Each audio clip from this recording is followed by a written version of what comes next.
যেগুলো করবেন না, আল্লাহ সুবহানাহু ওয়া তাআলা বলেছেন, মা আতাকুমুর রাসূল ফাখুযুহু, মুহাম্মদ সাল্লাল্লাহু আলাইহি সাল্লাম যা দেন তা গ্রহণ করো, যা নিষেধ করেন ওয়ামা নাহাকুম আনহু ফান্তাহু, যা নিষেধ করেন তার থেকে তোমরা বিরত থাকো।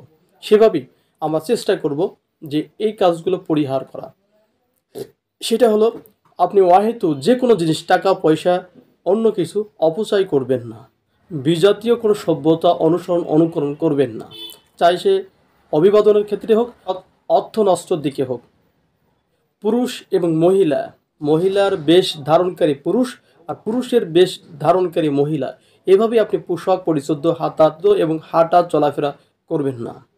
সেই সাথে সাথে পর্দাহীন নারী, পর্দাবিহীন অশ্লীল পোশাক পরে বিভিন্ন রাস্তাঘাটে চলাফেরা ইত্যাদিগুলো করবেন না। আপনি জুয়া খেলা, জুয়ার আসরে বসা এবং বিভিন্ন আতশবাজি, ফটকাবাজি ইত্যাদি করবেন না।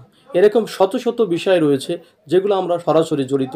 আসুন না আমরা এগুলো পরিহার করি। আল্লাহ সুবহানাহু ওয়া তাআলা আপনার আমার উপরে রহমত বর্ষণ করবেন। আল্লাহুম্মা আমিন।